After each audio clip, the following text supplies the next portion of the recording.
ओम नमो भगवते वासुदेवाय। आप सभी का हमारे YouTube चैनल पर हार्दिक स्वागत है। आज सुने पुरुषोत्तम मास महात्म्य 17वें अध्याय की कथा। आशा है पिछले वीडियो की कथा आपने अवश्य सुनी होगी। आज की कथा में हम सुनेंगे 17वें अध्याय की कथा, साथ में सुनेंगे बृहस्पति भगवान की कहानी।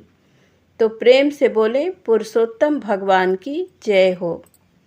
नारद जी बोले, हे कृपा के सिंधु, उसके बाद जागृत अवस्था को प्राप्त उस राजा दृढ़धनवा का क्या हुआ, सो मुझसे कहिए, जिसके सुनने से पापों का नाश कहा गया है। नारायण जी बोले, अपने पूर्व जन्म के चरित्र को सुनने से आश्चर्य युक्त तथा और सुनने की इच्छा रखने वाले राजा दृढ़धनवा से वाल्मीकि ऋषि फिर बोले। वाल्मीकि मुनि बोले, इस तरह स्त्री के मुख से शीतल वाणी को सुनकर सुदेव शर्मा धैर्य धारण कर हरि भगवान में चित्त को लगाता हुआ दीर्घ श्वास लेकर दीन मुख सुदेव शर्मा जो होने वाला है वह होगा, ये मन में निश्चय कर पुष्प समिधा आदि के लिए वन को गया। इस प्रकार करते उस सुदेव शर्मा का कितना ही समय बीत गया। बाद किसी दिन समिधा कुश फल पुष्प आदि के लिए वन को गया। वहां जाकर सुदेव शर्मा मन से हरि भगवान के चरण कमलों का ध्यान करने लगा। उसी दिन उसका लड़का सुखदेव अपने मित्रों के साथ बावली को गया।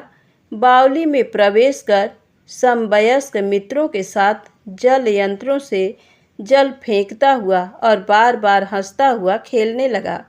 गर्मी के ऋतु में बार बार जल में खेलता हुआ हर्ष को प्राप्त हुआ। इस तरह प्रेम में मग्न सब बालकों से खेल करते हुए अथाह जल में खड़ा हुआ वह सुखदेव बालक मित्र बालकों से पीड़ित होकर मित्र वर्ग के भय से भागने की इच्छा करता हुआ और भाग्य से प्रेरित हो अपने श्वास को रोककर अपने मित्रों को छलने की इच्छा से वहां अथाह जल में गोता लगाया, किंतु उस जल में व्याकुल होकर उससे बाहर निकलने की इच्छा करता सहसा उस अथाह जल में वह बालक मृत्यु को प्राप्त हो गया। जल से निकलते हुए बालक को न देखकर वे सब समवयस्क मित्र बालक चकित होकर हाहाकार करते हुए बहुत जोर से दौड़े और अत्यंत शोक से ग्रस्त वे बालक उसकी माता गौतमी से जाकर बोले। उन बालकों के अत्यंत अप्रिय वज्रपात के समान वचन को सुनकर पुत्र में प्रेम करने वाली वह गौतमी तुरंत पृथ्वी पर गिर गई। उसी समय वन से सुदेव शर्मा आया। पुत्र का मरण सुनकर कटे वृक्ष के समान पृथ्वी पर गिर गया। बाद दोनों ब्राह्मण स्त्री पुरुष उठकर बावली को गए। वहां जाकर मृत पुत्र का आलिंगन कर उसके शरीर को गोद में लेकर सुदेव शर्मा बारंबार पुत्र का मुख चूमने लगा। अपने गोद में स्थित मृत पुत्र को बार बार देखता हुआ रोता विलाप करता गदगद अक्षर से बोला। सुदेव शर्मा बोला, हे पुत्र, मेरे शोक को नाश करने वाले शीतल सुंदर और शुभ वचन को बोलो। हे वत्स, मेरे मन को प्रसन्न करो। वृद्ध माता पिता को छोड़कर तुम जाने के योग्य नहीं हो। हे वत्स, वेदाध्ययन के लिए तुम्हारा श्रेष्ठ मित्र बुला रहा है और बड़े हर्ष से पढ़ाने के लिए उपाध्याय तुमको बुला रहे हैं। हे पुत्र, शीघ्र उठो, इस समय क्यों सो रहे हो? तुमको छोड़कर घर नहीं जाऊंगा। घर में मेरा क्या काम है?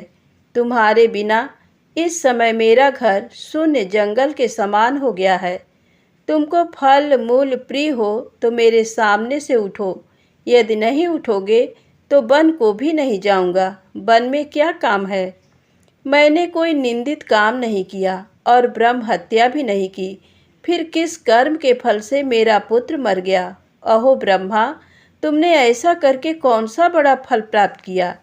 हे निर्दय वृद्ध दीन, मेरे नेत्र को लेकर निर्धन का धन और दोनों स्त्री पुरुषों का सहारा इस पुत्र को हरण करते तुमको लज्जा क्यों नहीं होती?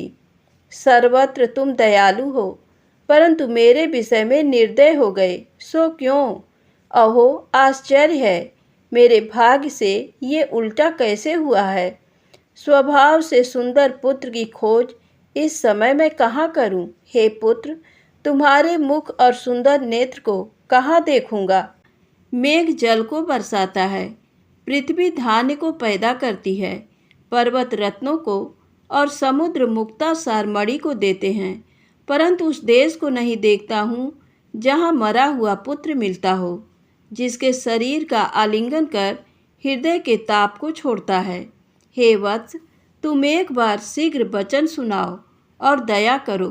तुम्हारी माता लज्जा छोड़कर चील के समान अत्यंत विलाप करती है। हे पुत्र, उसको देखकर तुमको दया क्यों नहीं पैदा होती है? माता पिता की आज्ञा बिना तुम कभी भी नहीं गए। हे पुत्र, हम दोनों से बिना पूछे ही दूर के मार्ग को गए हो क्या? इस समय किसके वेदाध्ययन की उत्तम वाणी को सुनूंगा? हे वत्स, आज तुम्हारे और तुम्हारे मनोहर मधुर वचन के स्मरण से मेरा हृदय 100 टुकड़ा नहीं हो रहा है, क्योंकि मेरा हृदय लोहे के समान है। हे कौशलेंद्र, राजा दशरथ, तुमको हम धन्य मानते हैं, क्योंकि रामचंद्र के बन जाने पर पुत्र के ताप से दग्ध वे प्राणों को नहीं रख सके, परंतु पुत्र के मर जाने पर भी जीवित रहने वाले मुझको धिक्कार है। हे गोविंद, हे विष्णु, हे यदुनाथ, हे नाथ, हे श्री रुक्मिणी के प्राणपति, हे मुरारे, हे दीन पर दया करने वाले, हे दयालो, पुत्र रूप अग्नि के ताप से संतप्त मेरी रक्षा करो। हे देवाधिदेव, हे समस्त लोक के नाथ, हे गोपाल, हे गोपीश, हे चक्र को हाथ में धारण करने वाले, हे यमुना के विष दोष को हरने वाले, पुत्र रूप अग्नि के ताप से संतप्त मेरी रक्षा करो। हे बैकुंठ के वासी विष्णु, हे नरकासुर के नाशक, हे चराचर के आधार, हे संसार रूप समुद्र से पार करने के लिए जहाज रूप अर्थात संसार समुद्र से पार उतारने वाले, हे ब्रह्मा आदि देवताओं से नमस्कृत चरण पीठ वाले, पुत्र रूप अग्नि के ताप से संतप्त मेरी रक्षा करो। हमारे समान सठ दूसरा कोई नहीं है, जो मैंने देवकी पुत्र श्री कृष्णचंद्र के वचनों का उल्लंघन कर पुत्र में दुराशा की। कौन अभागा पुरुष भाग्य में न रहने वाली वस्तु को प्राप्त कर सकता है? आज की कथा यहीं समाप्त होती है। आगे की कथा को अवश्य सुनिएगा। कथा अच्छी लगे तो प्लीज़ लाइक अवश्य करें। अब आइए सुनते हैं बृहस्पति देव की कहानी। एक राजा था, एक रानी, उनके 7 लड़के 6 बहुएं थीं। सबसे छोटे लड़के का अभी विवाह नहीं हुआ था। कहने को तो वे राजा रानी थे, पर असल में वे बहुत गरीब थे। यहाँ तक कि बनिए के यहाँ से रोज़ सामान तौल कर आता और सबको गिनकर 4 रोटियाँ मिलती। सास बहुओं में से कोई भी व्रत उपवास नहीं करती थी। 7वें लड़के का भी विवाह हुआ। बहू आई, सास ने रोटियों का हिसाब समझा दिया। 7वीं बहू को इस हिसाब किताब से बड़ा अचरज हुआ, पर करती तो क्या करती। बृहस्पति का दिन आया। छोटी बहू ने सास से कहा, मैं बृहस्पति देव की पूजा और कथा करवाना चाहती हूँ। सास से सुनकर बहुत बिगड़ी और बोली, हमारे यहाँ टोना टोटका नहीं चलेगा। पूजा पाठ का टिटम्बर तुम अपने मायके में ही किया करो। न मैं कुछ करती हूँ और न ये तुम्हारी जिठानियाँ। न जाने तुम ये टिटम्बर कहाँ से लाई हो। बहू ने जिठानियों से सलाह की। उन्होंने भी वही कहा जो सास ने कहा था। अंत में बहू ससुर के पास गई और बोली, पिताजी, मैं बृहस्पति की पूजा करना चाहती हूँ, आपकी क्या आज्ञा है? ससुर ने कहा, जरूर करो बेटी। घर में दाल और गुड़ तक न था। पूजा करती तो कैसे करती। उसने अपना सोने का कंगन ससुर को देकर दाल और गुड़ लाने को कहा। ससुर कंगन लेकर बाहर निकले। बृहस्पति देव बनिए का रूप धारण करके उधर से निकले और पूछा, राजा साहब कहाँ जा रहे हैं? राजा ने कहा, बहू ने बृहस्पति की पूजा मानी है, सो दाल और गुड़ लेने जा रहा हूँ। बनिए ने कहा, राजा साहब, मेरे सिर पर बोझ भारी है, मुझसे ही खरीद लीजिए। राजा ने कहा, इससे अच्छी क्या बात है, आओ तुम ही से खरीद लें। बनिए ने गुड़ दाल तोलकर गठरी बांध दी और कंगन लेकर उसी गठरी में खोस दिया। बहू ने जब गठरी खोली तो देखा कंगन रखा है। उसने ससुर से कहा। ससुर ने कहा, बेटी, एक बनिया यहीं आ गया था, उसी से सामान ले लिया था और उसे कंगन दे दिया था। बहू ने पूजा की, 4 लड्डू बनाए और फिर ससुर से बोली, पिताजी, एक ऐसे ब्राह्मण को बुला दीजिए जो कम खाता हो। ससुर बुलाने चला। बाहर बृहस्पति देव बूढ़े ब्राह्मण का रूप धरे बैठे थे। ससुर बाहर आया तो ब्राह्मण ने पूछा, राजा साहेब कहाँ चले? राजा ने कहा, एक ऐसे ब्राह्मण को खोजने निकला हूँ जो कम से कम खाता हो। बहू ने बृहस्पति देव की पूजा की है। बृहस्पति देव ने कहा, राजन, ब्राह्मण तो मैं भी हूँ, आप जितना खिलाएंगे उतने में ही संतुष्ट हो जाऊंगा। राजा ने कहा, तो आप ही चलिए। बहू ने 4 लड्डू परस दिए और खाने को कहा, पर ब्राह्मण बोला, अपने सास ससुर जेठ जिठानियों के लिए भी इतने ही लड्डू परस लाओ तो खाऊंगा। बहू बड़े सोच में पड़ गई। बृहस्पति देव उसकी हिचकिचाहट समझ गए। बोले, बेटी, अंदर जाओ और परस लाओ।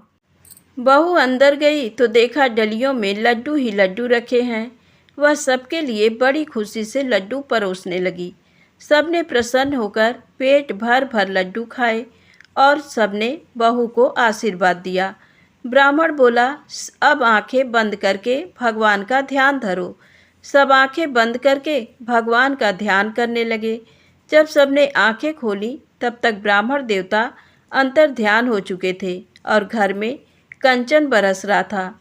सब समझ गए कि आज साक्षात बृहस्पति देवता ने कृपा की है। सारा परिवार सुख से रहने लगा।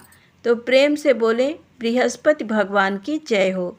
यदि आपको कथा अच्छी लगी हो तो प्लीज़ लाइक अवश्य करें, शेयर करें, मेरे चैनल को सब्सक्राइब करें। जय माता दी, जय भोलेनाथ।